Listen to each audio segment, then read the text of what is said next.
Introdução à geomorfologia, bora lá. Isso aqui eu mostrei para vocês. Aqui a gente tem a palavra geomorfologia, tá?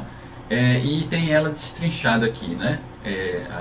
A origem da palavra, tá? Então temos lá geomorfologia, né? Se a gente separar aqui a palavra, né? Então a gente vai ter aqui o geo, né? Que significa terra, né? Isso aí você já deve saber. O morfo vem de morfos, né? Que significa forma, tá? E esse logia vem de logos, né? Que significa estudo, tá? Então, se a gente pegar aqui, seria estudo das formas da Terra, tá? Mas aí eu falei para vocês que nem tudo, quase tudo na vida não é tão simples quanto aparenta, né? Então, assim, apesar da simplicidade da palavra, né, estudo das formas da Terra, a geomorfologia não estuda simplesmente as formas, tá? O planalto pelo planalto, a planície pela planície, a depressão pela depressão, sei lá, o boulder pelo boulder e aí por diante, certo? A geomorfologia ela vai além disso, né? Ela vai, aliás, muito mais além disso, né? A geomorfologia, do ponto de vista conceitual, estuda sim as formas de relevo, tá? Mas estuda também a gênese. Quem sabe o que é gênese? Quem pode dizer aí o que é a gênese? A gênese é como as coisas se formam, né? O início, pode-se dizer assim o início, mas como as coisas se formam, tá? Então a gênese da Terra, como ela se formou, a gênese da pessoa, né? É como ela se forma, tá? Então como aquela forma de relevo, ela foi, digamos assim, eu vou usar a palavra criada, né? Então como aquela forma de relevo foi criada, tá certo? Então veja, não é só a forma pela forma, mas aqui já tem, né, uma outra pista, né? A geomorfologia também estuda como aquela forma foi gerada, como que ela surgiu ali naquele ambiente, como ela apareceu, como ela chegou àquele estado em que você está vendo ela hoje, tá? A geomorfologia então estuda também isso, estuda a composição da forma, certo? Ou seja, os materiais que dão origem àquela forma, tá? São materiais consolidados, rígidos, são inconsolidados, né? Então, que tipo de mineral, que tipo de rocha, né? Aquela forma é modelada. Então, a geomorfologia também estuda isso. Por isso que é muito importante que você já tenha cursado, né, a disciplina de geologia, né?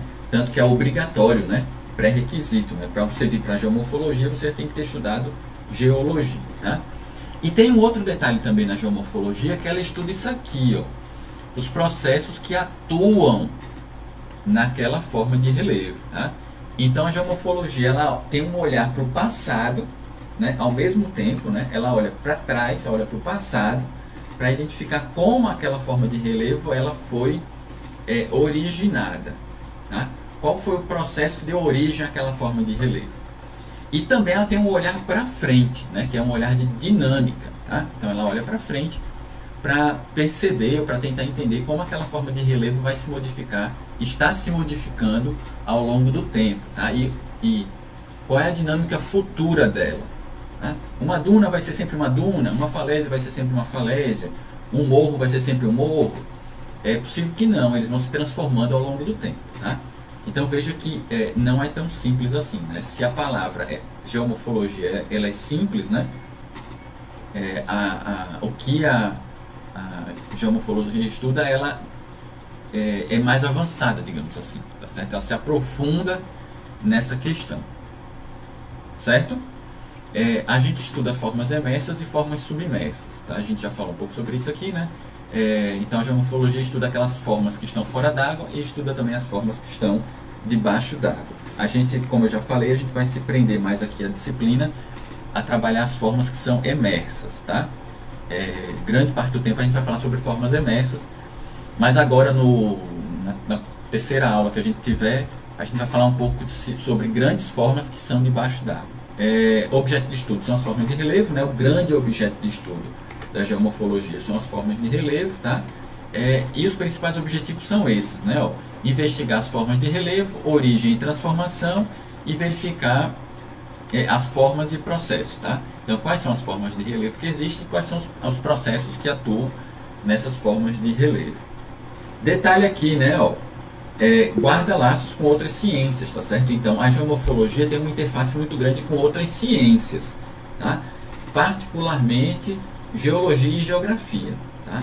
Então, são dois campos aí de pesquisa, né? Duas áreas, né? Que tem uma grande interface com a geomorfologia. Eu falei na semana passada sobre a climatologia também, que vocês estão cursando agora.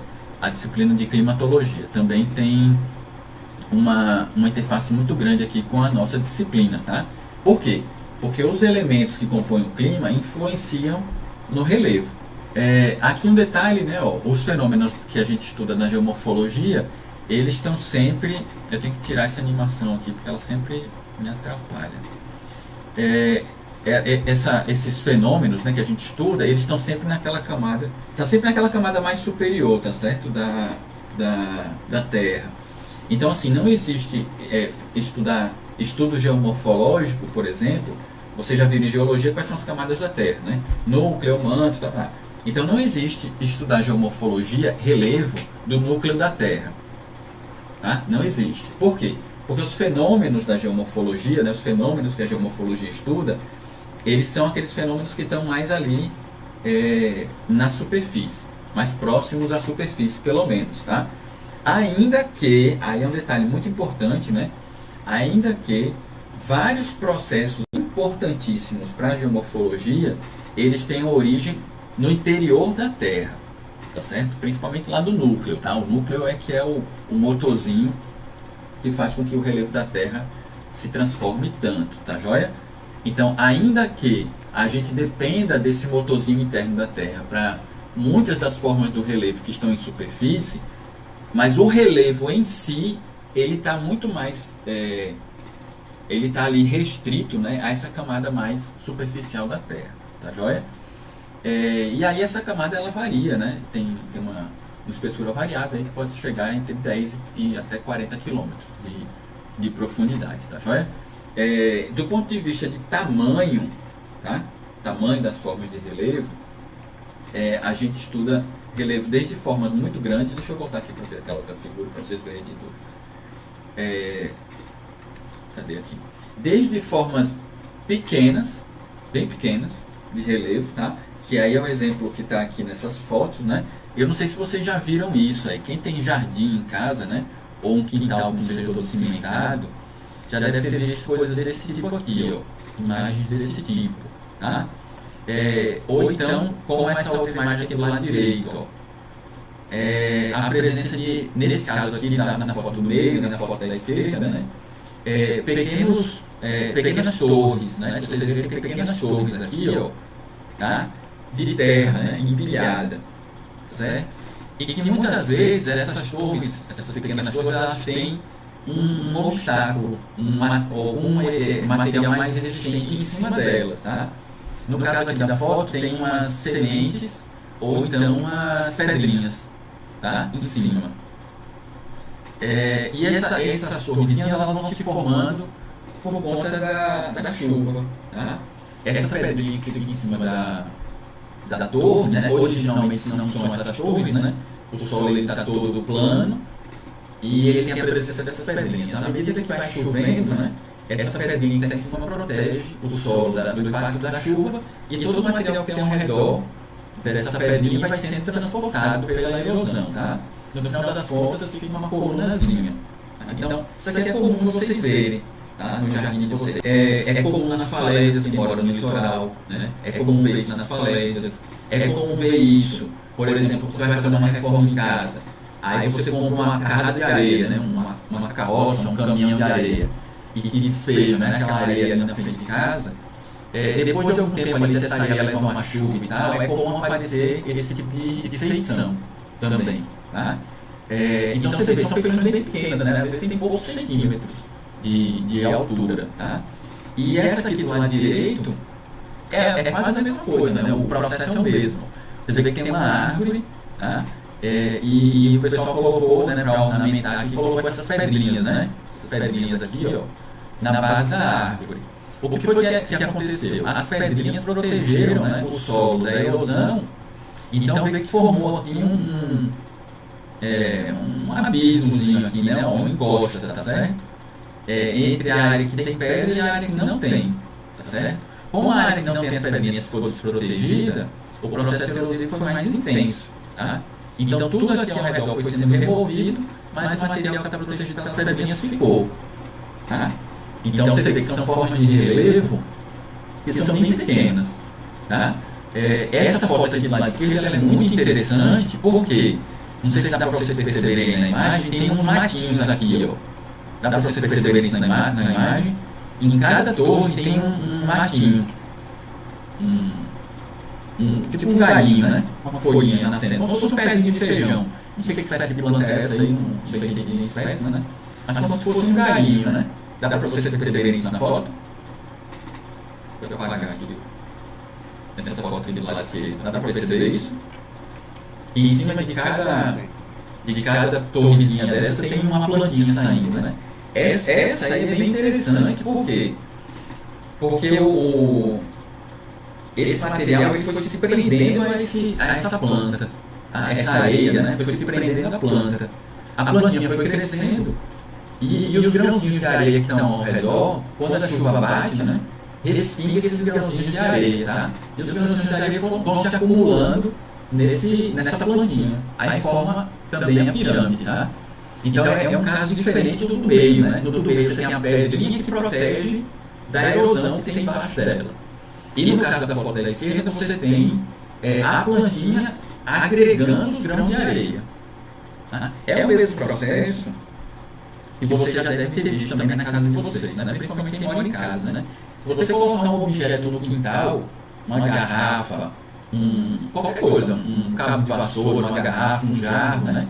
E ele fica exposto à chuva, vocês vão ver que depois de um tempo ele vai estar cheio de areia, de terra, né? Então alguns dias de chuva e tal, vocês vão ver que ele vai estar, ao redor dele vai estar todo grudado de areia, porque justamente aqueles grãos de areia que estavam ao redor do jarro, no chão, e com o impacto da chuva eles foram sendo lançados, projetados para aquele obstáculo, né? Para aquela garrafa, para aquele jarro, tá?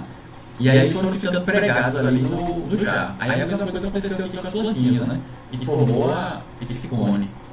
Tá joia? Então você vê, a forma pode ser até a mesma, né? A pirâmidezinha, né? O cone, tá? Mas o processo de origem é diferente. Então é por isso que aí eu volto àquela história da definição da geomorfologia, né? A geomorfologia ela estuda como as formas foram originadas e a transformação delas, tá? Então, para cada processo de formação, você vai ter uma forma com um nome diferente. Você pode ter uma forma com um nome diferente. Esse que a gente vai ver aqui ao longo da disciplina. Entendido? Bom, aí as pequenas formas, mas também estuda as grandes formas, né? Então, por exemplo, pode estudar aqui as montanhas, né? Que são formadas aí em processos que às vezes duram milhões de anos, né? Serras, alinhamentos de serras, montanhas e tal. E pode ser também formado em poucos minutos, tá? Em poucas horas, mas em poucos minutos.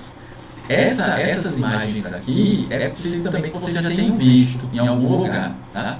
Quem já foi aí no litoral de Rio Tinto, né, na Barra de Mamanguape, ou até mesmo na Baía da Traição, naquele lado, quem mora na Baía da Traição, naquele lado da prainha, né? Puxando ali para o lado de Coqueirinho, tem umas áreas de dunas, né? E aqui é na Barra de Mamanguape, tá? Essa foto aqui lá direita é a Barra de Mamanguape. Então vocês talvez já devam ter visto, quem mora perto de Rio, né? Quem já visitou Rio, né? Rios, né? Algum tipo de rio, já deve ter percebido que às vezes você verifica essas ondulações, né? No chão, no solo, tá? No fundo do rio ou na superfície da duna, tá? Alguém já viu formas desse tipo? Quando foi na praia, quando visitou um rio, quando visitou uma duna? Tem nome, né? Isso é uma forma de relevo, tá? Tem um nome, chama marca ondulada. Tá? Marcas onduladas. Um nome bem típico, né? Tem uma ondulação, né? Então, marcas onduladas. Essas marcas, essa ondulação, ela é formada pelo vento, por algum fluido, tá? Eu vou dizer assim, né? Em resumo, por algum fluido.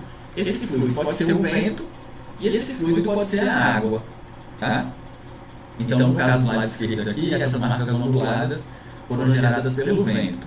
E no lado direito foi formada pela ondulação aqui da água, certo? O fluxo da água. Então você vê que isso aqui pode se formar de uma forma quase que instantânea, né? Entre a variação de uma maré e outra, um episódio de vento um pouco mais forte e tal, você pode ter a formação dessas marcas. Tá joia? Então você vê, eu tenho relevos pequenos e tenho relevos gigantes. Eu tenho relevos que se formam em instantes, em poucos instantes, e eu tenho relevos que demoram milhares ou milhões de anos para se formarem. Mas o que é o principal? Essas formas de relevo aqui, essas marcas onduladas, geralmente, deixa eu apagar esse rabisco aqui para eu fazer um desenho grosseiro aqui, tá? Geralmente elas têm isso aqui, ó, essa forma. Elas têm uma superfície que tem uma declividade mais suave e tem um lado que a declividade é mais acentuada, tá? Então, geralmente, essas formas, se você for olhar no detalhe, elas são assim, elas têm um lado, né? Uma face mais suave e um lado mais íngreme, tá? Isso indica pra gente as direções de fluxo, para onde o vento estava soprando ou para onde a água estava indo, certo? Então isso é padrão, tá? Todas essas marcas onduladas, elas sempre vão ter esse padrão. Elas vão ter sempre um lado menos íngreme e um outro lado mais inclinado. E isso é legal, Samuel, porque do ponto de vista de pesquisa, né, de ciência, porque isso permite para a gente, para o pesquisador, identificar condições passadas daquele ambiente, certo? Que ocorriam naquele ambiente. Porque como vocês viram lá em geologia, esses grãos de areia, eles podem se transformar em rocha. Como é que é o nome que a gente dá aos grãos soltos? Como é que a gente chama? Grãos soltos. São sedimentos, tá? Não é rocha. São sedimentos. Quando esses sedimentos, eles se agregam, se consolidam, aí eles dão origem ao quê? A uma rocha. É isso? Então, se eu tenho sedimentos e eles se consolidam, né, se agregam uns aos outros, né, ficam coesos, eu tenho a formação de uma rocha, tá? Qual é o tipo de rocha? Aí, Joás já respondeu. Já foi antes do Verdade, já respondeu. Sedimentar? Exatamente, rocha sedimentar, tá? Então, o Joás falou, a Ana Carolina também respondeu. Uma rocha sedimentar, tá joia? Então, forma uma rocha sedimentar. Aí, vê que interessante. Se pega uma foto dessa, né? Se eu tenho um ambiente como esse dessas fotos, e esses grãos de areia que compõem esse lugar da foto, eles se consolidam e formam uma rocha, tá? Depois pode ser que mais areia vá se depositando sobre ela, tá? Vai se depositando. Daqui a milhares ou milhões de anos, alguém pode descobrir essa rocha, tá? O material de cima é retirado e essa rocha aparece com essas marquinhas onduladas, certo? Só que ao invés de agora ela está em forma de areia, esse sedimento está em forma de rocha. Para o pesquisador isso é muito interessante, porque ele pode conseguir datar essa rocha, ele pode pensar assim, essa rocha tem 1 milhão de anos. E se ele analisar a morfologia, tá? Essa morfologia aqui, ó, tá? Ele consegue saber, por exemplo, se for um ambiente eólico, né? Como uma duna, uma antiga duna, ele vai saber para que direção o vento soprava há milhares ou milhões de anos atrás, tá? E se ele encontra isso em sedimentos que são de água, né, de rio ou do mar, ele pode inferir também qual era a direção de fluxo daquele rio, para onde o rio se deslocava, tá? E até mais, né? Imagina se você encontra uma dessa, digamos assim, uma dessa aqui, com sedimentos que são típicos marinhos, né? Típicos do mar, lá dentro de um continente. O que a gente pode supor disso? O que vocês poderiam supor? Né? O que a gente poderia levantar de hipótese? Eu estou estudando hoje, encontrei uma rocha que tem essas marcas onduladas, e é uma rocha de origem marinha, ela está lá dentro do continente. Qual é a conclusão que vocês vão chegar? A partir de análise, né, de uma rocha, né, e das marcas deixadas nessa rocha, aí é onde entra a geomorfologia, porque aí você vai pegar a geologia para dizer qual é o tipo de rocha. E você vai pegar a geomorfologia para dizer qual foi o processo que deixou aquelas marcas na rocha, tá? Você vai juntar essas duas ciências e vai dizer assim, ó, eu tenho certeza, eu posso afirmar com quase 100% de certeza, que aqui nesse lugar, há tantos milhões de anos atrás, era o mar, tá? Mesmo hoje não tendo o menor vestígio de marinho naquele local, né, da presença de um mar naquele local, mas você pode atestar, né, de que em algum momento da história geológica da Terra aquele local foi um mar, porque você encontrou provas, tá? O tipo de rocha e as formas deixadas naquela rocha. Tá legal? Então por isso que é interessante aí estudar a geomorfologia. O relevo ele tem, e as atividades humanas têm uma estreita relação, né, desde sempre, tá? Para várias atividades.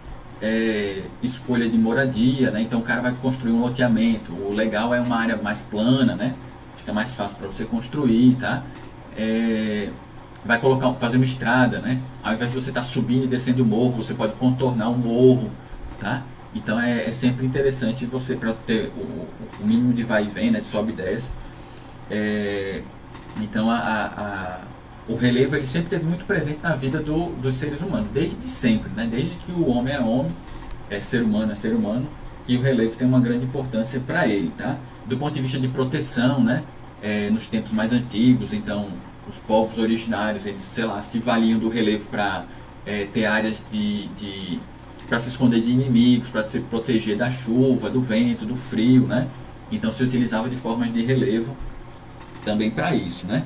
Quem já andou passeando aqui pelo nosso litoral deve conhecer ali aquela igreja da Guia em Lucena. Fica no alto ali, né? No alto daquela falésia, que aquilo ali também é uma falésia, tá, pessoal? Apesar de estar bem longe do mar, é uma falésia, no caso uma falésia morta.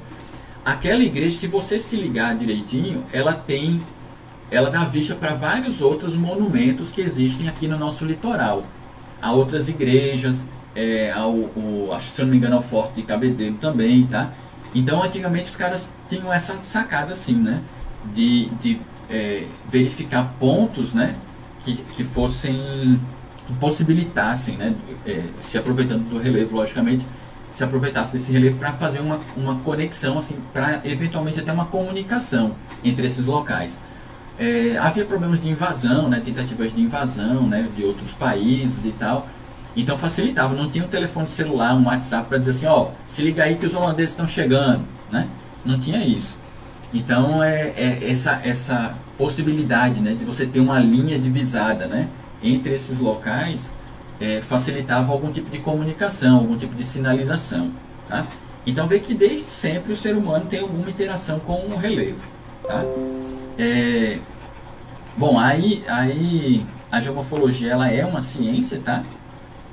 Porque ela tem um objeto de estudo, e ela passa a ser ciência, né, quando alguém, né, pessoas, pensadores, filósofos e tal na época começaram a pensar como as formas de relevo da Terra elas surgem, elas se transformam, né?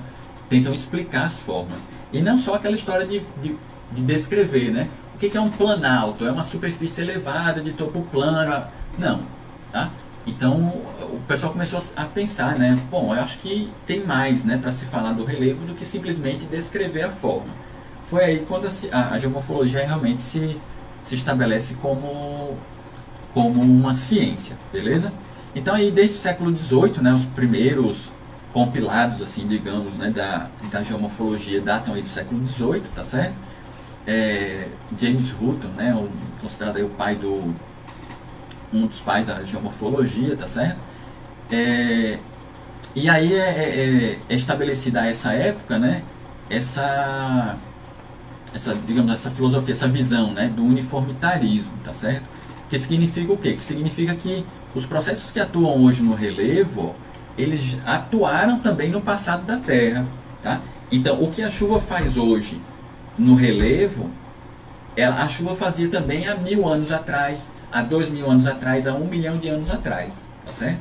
Talvez com intensidades diferentes, mas a forma de atuar da chuva sobre o relevo é a mesma desde sempre, tá?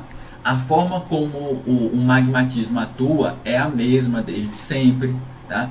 A forma como os ventos atuam é o mesmo desde sempre. Então, assim, se eu entendo hoje como o vento influencia nas formas de relevo, eu vou saber que o vento há 1 milhão de anos atrás agia da mesma forma, tá? Repito, talvez com intensidades diferentes, né? Porque a gente tinha condições atmosféricas, condições geológicas diferentes. Mas a forma de atuar desses elementos era a mesma. Tá legal?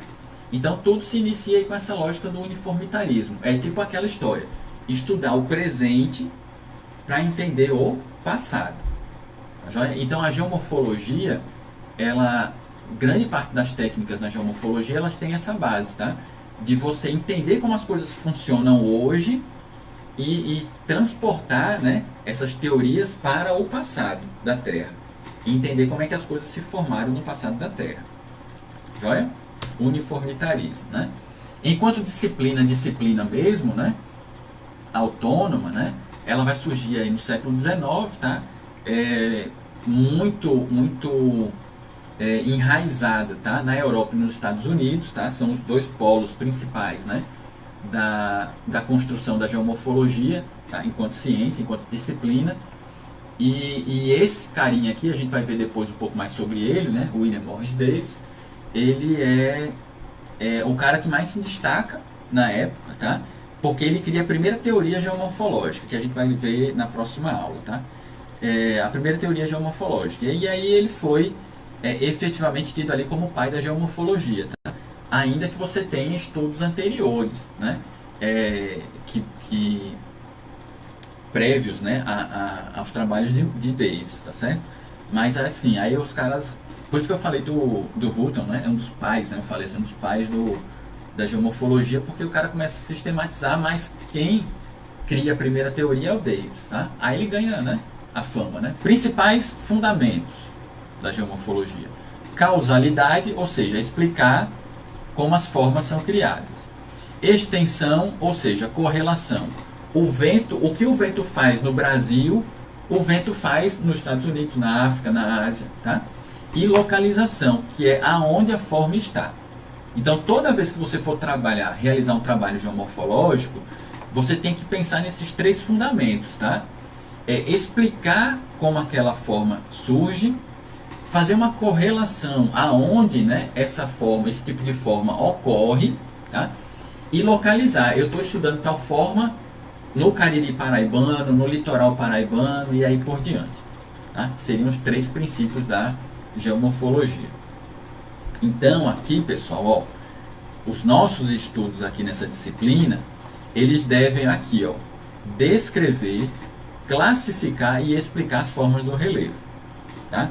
Então esse é o papel da geomorfologia: descrever, né, tipo fazer um retrato ali da forma, classificar, dizer que forma é aquela e explicar como ela se originou.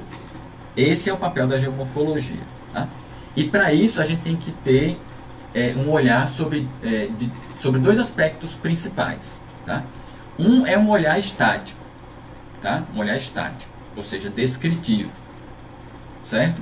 É aquele que você faz o detalhe, né, do relevo, né, das formas do relevo.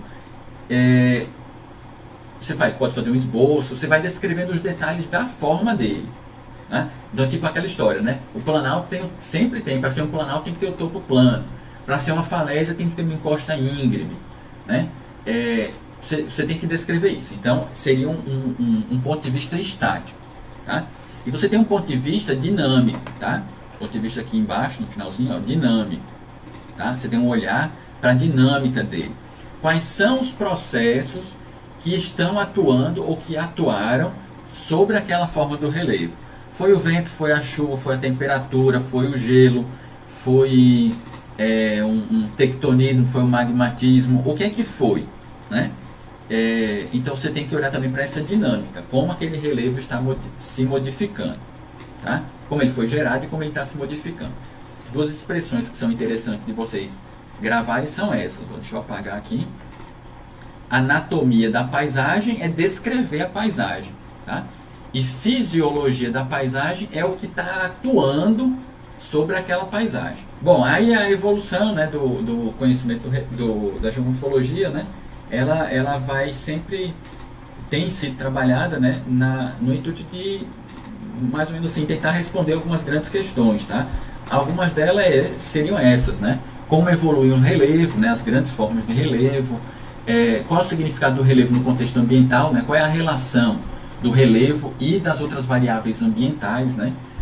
Isso aqui é muito importante, né? Então aquele lance lá de Petrópolis, né, por exemplo, né, cairia muito nisso aqui, né? Como intervir e controlar os processos geomorfológicos, né? Para as mais diversas finalidades, para evitar riscos, né? Desastres e tal. Como conviver com os processos catastróficos, isso aqui também é interessante, né? Então, tipo, como que a cidade de Petrópolis pode conviver com aquele tipo de processo geomorfológico, né? Uma vez que ele sempre vai acontecer ali, porque o ambiente é propício a isso, né? Então, como conviver com esses processos, tá? Então, são questões que são sempre levantadas aí pela geomorfologia, né? Como projetar do ponto de vista do espaço do tempo, né? O comportamento desses processos, ou seja, como prever, né? Como tentar criar prognósticos, previsões, né? Da dinâmica, da evolução do relevo, porque aí você fazendo essas projeções você tem ali um mínimo de material para planejamento, né? Para uso no planejamento, pode ser planejamento ambiental, planejamento urbano, né? Para evitar que desastres aconteçam, né? Que prejuízos a ecossistemas e aí por diante, tá? Então a geomorfologia ela atua muito na tentativa de responder algumas dessas questões, tá? Aqui são questões em linhas gerais, né? Mas trabalha muito nessa linha, tá certo? Bom, tomando como base, né? Aqui que o relevo ele é o palco de todas as nossas atividades, né? Então, considerando aqui que a gente, né? O ser humano ele reside, né? Ele atua nessa superfície, nessa camada superficial da Terra, né? Então é importante que a gente entenda, né? Como se dá a formação, né? A gênese, né? Dessas formas e como essas formas evoluem, tá? De modo que a gente tenha um mínimo de interferência negativa possível das atividades humanas com esses processos e vice-versa, tá certo? A gente pode dizer, né, que dessa relação entre os seres humanos e o relevo, a gente tem a atribuição de diversos valores, tá, ao relevo. A gente vai ver isso um pouco lá no finalzinho da disciplina, quando a gente falar um pouco sobre patrimônio geomorfológico, tá? Alguns desses valores seriam aí, por exemplo, valores econômicos, funcionais e culturais, tá? Como assim valores econômicos? O relevo ele pode, pela beleza, né, digamos, ele pode atrair visitação, turismo, que gera renda. Você pode utilizar o relevo para geração de energia, por exemplo, e também vai terminar refletindo na economia, né? Então seria o valor econômico. O valor funcional, você pode se aproveitar de formas do relevo para criar barragens, né? Para armazenamento de água, né? Então seria o valor funcional, né? O relevo sendo utilizado ali no lugar onde ele está. Valores culturais, eu estava conversando com um aluno de ecologia ontem, né? Sobre a Baía da Traição. Na Baía da Traição existem algumas furnas, né? O pessoal aí deve saber, Samuel e os coelhos aí, né? Os irmãos coelho aí, deve saber, né? Tem umas furnas ali na aldeia que são utilizadas para rituais, né? Atividades culturais ali, o toré, né? Parece que se inicia ali nessas furnas e depois se desloca para alguns outros pontos, né? Então você tem essa relação, né, entre relevo e cultura também, tá certo? Então assim, a geomorfologia ela vai entrando nesses campos, tá certo? Tem essas atuações, tá joia? E vocês vão ver que as características do relevo vai tornar possível a atribuição desses valores, certo? Que vai lá na frente vai culminar na história do patrimônio geomorfológico que eu acabei de dizer para vocês. Bom, aí vamos para subdivisões da geomorfologia. O que significa cada uma dessas divisões da geomorfologia? A morfologia, ela se preocupa em descrever a forma de relevo. A morfografia descreve as formas qualitativamente. E a morfometria, pessoal, descreve as formas de que jeito? Quantitativamente. Quando você descreve a forma pelo tamanho dela, pela declividade dela, tá? Pela altura, pela altitude, certo? Pelo volume de material. Então você está atribuindo números para descrever aquela forma, tá certo? Então é quantitativamente. Então vejam, a morfologia como um todo descreve as formas de relevo, tá? Você olha lá para uma forma de relevo e você começa a descrever ela, tá? Então você está fazendo morfologia. Se você está só falando das características visuais dela, você está no campo da morfografia, tá? Se você está medindo a forma, está lá com a trena, com um teodolito, com estação total, com GPS, medindo aquela forma, você está fazendo morfometria. O que é morfogênese? Então, morfogênese é a origem da forma. Então, qual foi o processo que deu origem àquela forma? Aí eu pergunto para vocês, uma duna, todo mundo já ouviu falar em duna, já? Da onde é que vem uma duna? Como é que ela surge? O vento transporta areia e deposita em algum canto. Aí você tem a duna, não é isso? Tem a formação da duna. Eu pergunto a vocês, um vulcão, um episódio de vulcanismo, ele pode gerar uma duna? O mar pode gerar uma duna? A duna, Raimundo, ela vai ser sempre formada exclusivamente pelos ventos. Tá? Se aquele monte de areia não foi formado por ação do vento, não é uma duna. Nunca vai ser uma duna. E por que isso? Imagina, vamos voltar àquela história da construção. Você está fazendo uma construção em casa. Aí você tem um caminhão. Chega um caminhão e derruba lá uma carrada de areia na frente da sua casa. Vai ficar um monte de areia, não vai? Se eu não pensasse na genética, na gênese da forma, eu diria que aquilo ali é uma duna. Porque é um monte de areia acumulada. Né? Então é por isso que eu tenho que ficar de olho na gênese, tá bem? Então assim, duna para ser duna tem que ser formada pelo vento. Tem que ter sido formada tem que ser uma pilha de areia formada pelo vento. Então veja, a morfogênese se preocupa com a origem das formas. Beleza?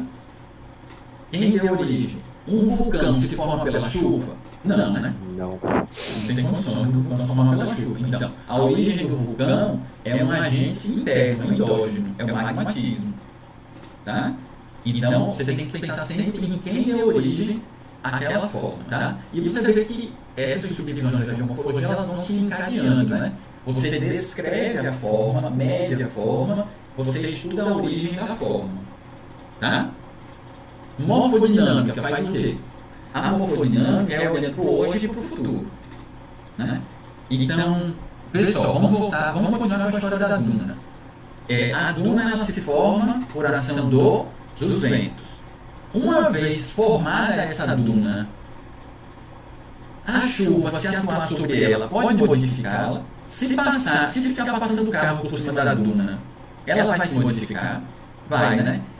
E se for muito intenso esse movimento de carro, de pessoas, essa chuva, vai chegar um ponto que a duna vai se descaracterizar.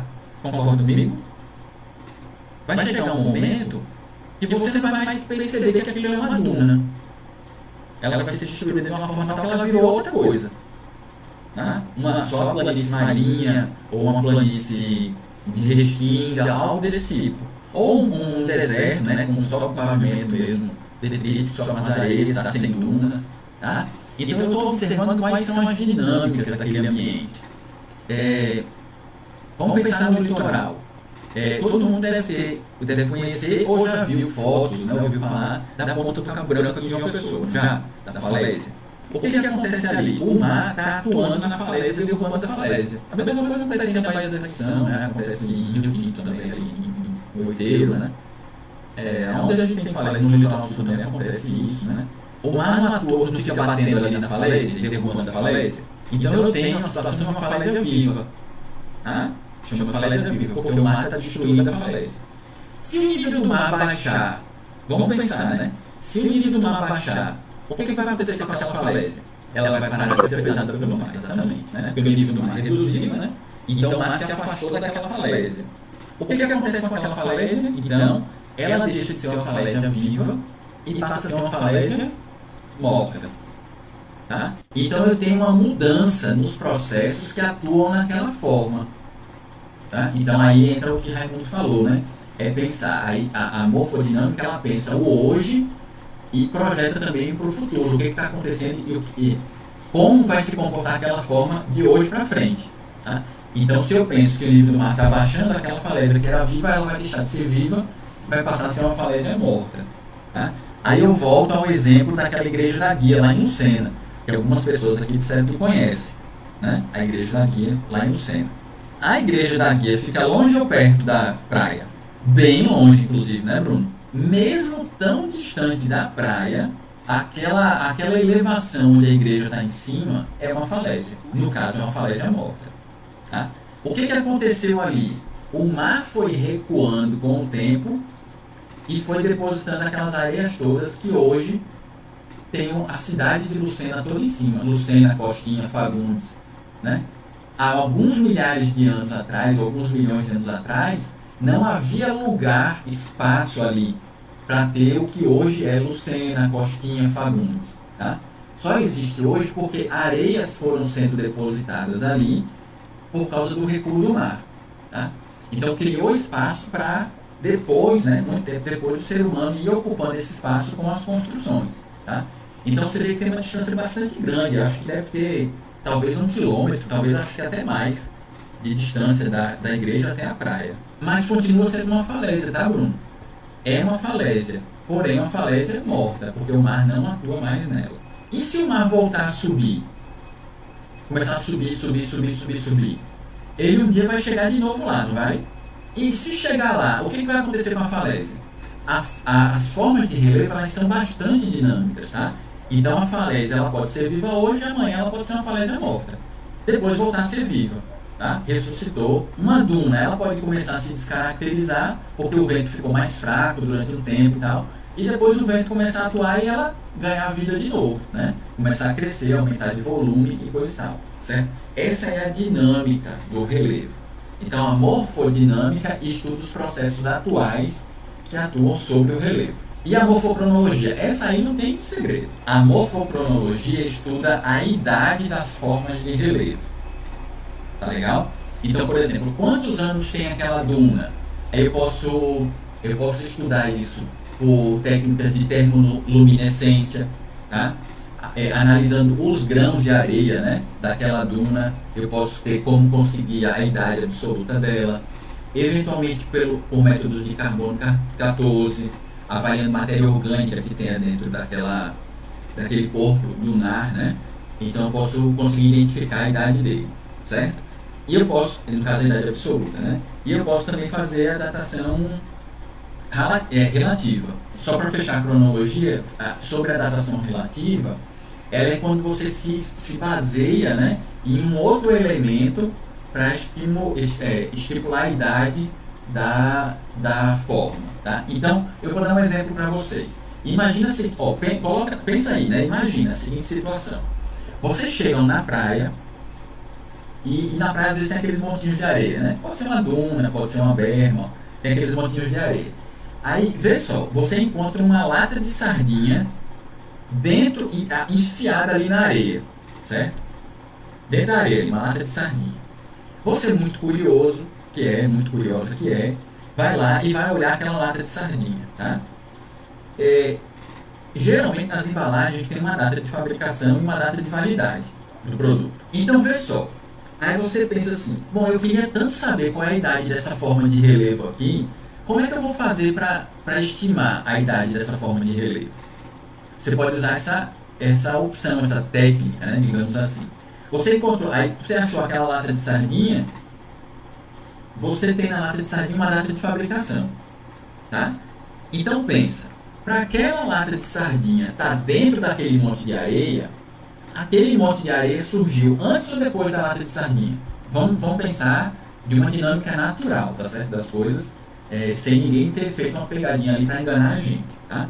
Você encontrou ali, você tem a lata de sardinha, ela está dentro da areia. O monte de areia, ele é mais o quê do que a lata? É mais novo. Mais novo no caso. Isso. Alguém jogou aquela lata de sardinha de um navio, por exemplo. Essa lata de sardinha foi sendo levada pelo mar, foi parar na praia, tá? Parou na praia, começou a juntar areia sobre essa lata de sardinha, tá? Então veja, o monte de areia, ele é mais novo do que a lata de sardinha. Você olha a lata de sardinha, você tira a lata de sardinha, aí tem lá, data de fabricação, 2011. Então, aquele monte de areia, qual vai ser a idade dele? A idade mais antiga que ele pode ter. Se a lata ela é de 2011, a idade mais antiga do relevo vai ser quanto? 2011, Samuel. Porque você sabe que ela foi fabricada em 2011, aquela lata. Aquela lata ela pode ter chegado na praia no mesmo ano, em 2011, tá? E naquele mesmo ano, a areia pode ter coberto aquela lata. Teve uma maré mais Sim, alta que sim. cobriu a lata. Você tá dando um limite Comparativo. inferior. Um limite inferior para a idade. Isso. Né? Não quer dizer que ela seja 2011. 2011, ela pode ter sido depois, 2013, Pode 14. ser, pode ser depois. Aí se você for olhar só pela data, aí você vai pensar, era de 2011, mas digamos, qual é o prazo de validade dela? Digamos que seja 2 anos. Então ela foi fabricada em 2011, a data de validade é de 2 anos. Então ela vai de 2011 a 2013. Né? Aí você poderia ter até uma margem de erro aí, né? Porque aquela lata, ela está aberta, ela foi consumida. Se ela foi consumida, ela pode ter sido consumida entre 2011 e 2013. Né? Não foi consumida depois, fora da validade. A data de validade, né? A data de fabricação, no caso, né? A data de validade, o estado de conservação da lata pode ser utilizado para aferir essas idades, tá? Então, se eu fosse estimar a idade desse monte de areia, eu diria que seria, no máximo, aquele monte de areia tem 11 anos de idade. Então eu fiz uma espécie de datação relativa. Pode ser mais novo? Pode. Né? Pode ser mais antigo? Provavelmente não. Porque se fosse mais antigo, aquela lata não estaria ali dentro. Né? Não teria sido engolida, digamos assim, por aquela areia. Tá? Então a datação ela pode ser feita por técnicas absolutas, quando você tem certeza da idade, ou por técnicas relativas. Tá? Quando você estima, tem um fóssil, né? Tem um fóssil ali dentro daquele monte de areia. Você vai calcular a idade da areia, você vai calcular a idade do fóssil e jogar essa idade para a areia. Em resumo, morfologia estuda o quê? Pense na seguinte forma: a morfologia, aí juntando as duas, né? Ali as duas partes, né? Juntando as duas da morfologia, certo? Pensa da seguinte forma para facilitar a lembrança de vocês. A morfologia se preocupa com o visual, tá? O visual da coisa, tá certo? Qual o tamanho, qual é a aparência dele. A morfogênese trabalha com a origem das formas, o processo que deu origem. Foi o vento, foi o mar, foi um terremoto, foi o vulcanismo. Então a morfogênese olha para trás, para como aquela forma surgiu. A morfodinâmica trabalha com os processos atuais, que estão modificando aquela forma de relevo. E a morfocronologia é aquela vizinha fofoqueira, que fica prestando atenção na vida dos outros. Então a morfocronologia fica querendo saber a idade das pessoas. Tá certo? É aquela pessoa chata que chega no outro e diz assim: qual é a tua idade? Aí a pessoa não quer dizer, né? Só tá meio assim e tal. Não quero Não quero me expor, não. me expor e tal. Aí a pessoa chega ali, né? Mas diga qual é a idade e tal. A morfocronologia tá querendo saber a idade. Vocês vão ver que aqui nos slides tem tudo, né? Ó, tudo descritozinho aí, bonitinho, com imagens, tá? Eu fiz questão de deixar só lá o gráfico para poder a gente discutir aqui, conversar, tá? Mas os slides tem tudo, tá? As subdivisões, morfografia, morfometria, aí tem exemplos, tá? Eu vou só parar aqui um pouquinho para falar sobre essa diferença aqui, ó, entre altura e altitude, reforçar isso, tá? E altura? É a distância vertical de um corpo. Exatamente, da sua base até o seu topo, certo? Então, é por isso que eu falo, eu tenho 1,76 m de altura, tá? Porque eu estou medindo do meu pé até o meu último fiapo de cabelo. Então isso é altura. É da base daquela elevação até o topo dela. A altitude é diferente, tá? Por quê? Porque se eu for falar da minha altitude, eu vou falar da minha posição em relação ao nível do mar, tá? Então, qual é a minha altitude agora? Minha altitude agora deve ser ali na faixa dos 70 metros. Tá? Que a altitude aqui, no bairro onde eu moro, ele é mais alto, tá? Aqui em João Pessoa. Então deve estar aí na faixa dos 70 metros em média. 60, talvez, 60 metros, alguma coisa assim, em média. Altitude é uma referência que você tem daquele corpo, né, em relação ao nível do mar. Tá? Então, eu aqui onde eu estou agora, eu estou tomando como referência o nível do mar, que é o nível zero, que seria a altitude zero, eu estou a mais ou menos 70 metros de altitude, certo? Meu bairro é um bairro alto, tá? Aí na Baía da Traição, se a gente for pegar como exemplo a Baía da Traição, se você estiver na praia, né, com os pés na areia, você vai estar a 0 metros de altitude, tá? Se você subir ali para os canhões que tem na aldeia do Forte, você vai estar, sei lá, talvez a 30 metros de altura. Não sei qual é a altura daquela falésia, né? Você vai estar a 30 metros, a sua altitude vai ser de 30 metros, tá? Porque em relação ao nível do mar, você subiu 30 metros. Então a altitude é em relação ao nível do mar. Beleza. A altura é relativo da base até o topo da elevação. Então veja só, vamos pegar um exemplo. Se Samuel tiver 2 metros de altura, tá? Samuel está lá na praia, na areia da praia. Samuel tem 2 metros de altura, tá? Eu pergunto para vocês, qual é a altitude de Samuel? A altitude é 0, certo? Por quê? Porque ele está no nível do mar. Se Samuel for lá para cima da falésia, a falésia tem 30 metros, tá? Se Samuel sai da praia e sobe a falésia, qual é a altura de Samuel? A altura continua sendo os 2 metros. A altitude vai ser quanto? 30. Veja, vai ser 30 se eu estiver considerando os pés de Samuel, né? Se eu estiver considerando a cabeça de Samuel, qual vai ser a altitude da cabeça de Samuel? 32. 32. Exatamente. Tá? Então veja, a altura é relativa, tá? A altitude é sempre em relação ao nível do mar. Tem as figurinhas aqui para poder esclarecer. Ó a figurinha aí para não ter como vocês errarem, tá? Você tem aqui a representação da altitude, ó. Altitude é sempre em relação ao nível do mar, tá? Então você tem essa elevação aqui e tem essa, tá? Veja, do topo dela até o que seria aqui o nível do mar, né, ó.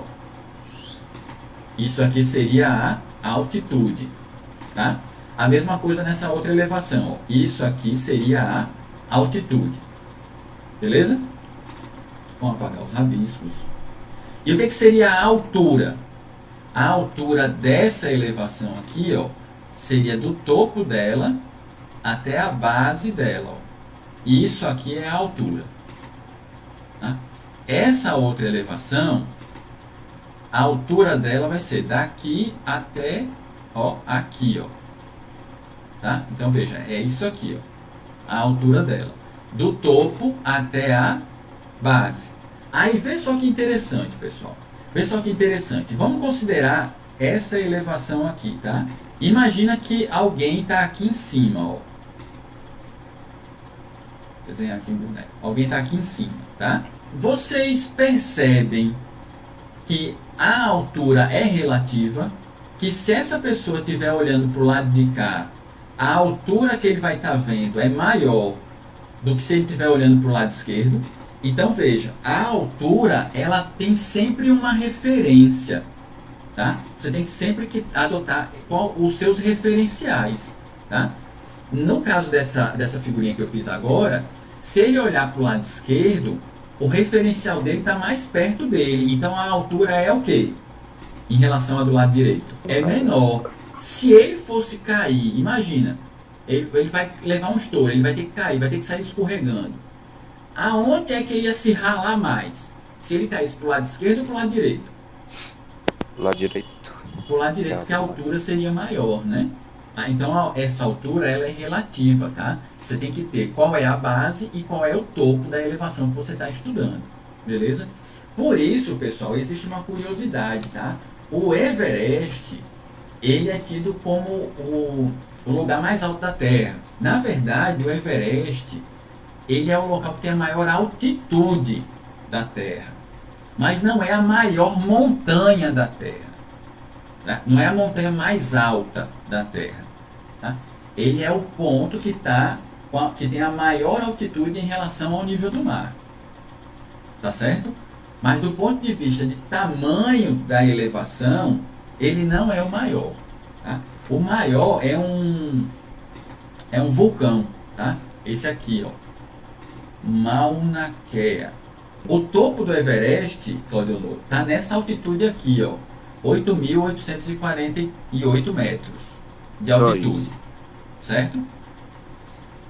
Porém, a situação do Everest, deixa eu voltar a figura, a situação do Everest é como se fosse isso aqui, ó.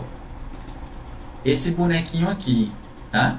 Você tem, esse bonequinho não, esse aqui, né? Essa elevação aqui, ó. O que o pessoal sobe, a rampa que o pessoal sobe para chegar no alto do Everest, é como se ele estivesse subindo essa rampa aqui, ó. Certo? Uma rampinha dessa aqui, tá? Só que esses 8.000 e pouco, ele vai daqui até o nível do mar. Só que o cara não sobe isso. O alpinista, ele não sobe isso tudo aqui, ó, para chegar no Everest. Ele já começa de uma certa altura. De uma certa altitude, desculpa, né? Ele já começa de uma certa altitude. E dali ele começa a subir. Entendeu? Aí o que acontece? Vai dar esses números aqui, ó. A rampa, né? Vamos dizer assim, eu vou, a grosso modo, eu vou chamar assim, a ladeira, né? Que o cara vai subir no Everest, ele só vai andar isso aqui, ó. 4.600 metros. Da base onde o escalador, né, o alpinista, ele começa a subir até o topo do Everest, ele só vai andar 4.600 metros. Tá? Para chegar até o topo do Everest. Enquanto que essa elevação aqui formada por esse vulcão, se o cara for da base dele até o topo dele, o cara vai andar 10.000 metros, 10 quilômetros, tá? Quase 3 vezes mais, né? 2 vezes e meia, né? Mais do que o Everest. Então, assim, se a pessoa estiver procurando uma boa caminhada, uma caminhada longa, aí ele iria optar pelo vulcão, por subir esse vulcão, tá? Porque é uma subida mais longa. Tá? Agora, Verdade. se ele quer ir para um lugar mais inóspito, né? Uma coisa mais difícil, né? Aí ele vai para o Everest. Por quê? Porque ele vai para um lugar com uma altitude maior, ou seja, as condições climáticas, ambientais vão ser mais difíceis para ele. O desafio é maior. E aqui é o restante da história das subdivisões, tá? Tá tudo no slide. Morfogênese, tem os processos, né? Que a gente vai estudar em detalhes esses processos, né? A morfodinâmica, tá? E a morfocronologia. Joia? Então, tudo que a gente falou aqui está descrito aí nos slidezinhos. Vocês podem ver no arquivo que tem lá no canal da gente, lá no YouTube, né? Tem um arquivo só com os slides, sem ter a gente falando aqui, sem ter eu rabiscando. Tem só esses slides, bem bonitinho para vocês lerem com calma, tá? Pode dar pausa, ler com calma e tal, compara com o que tem no livro,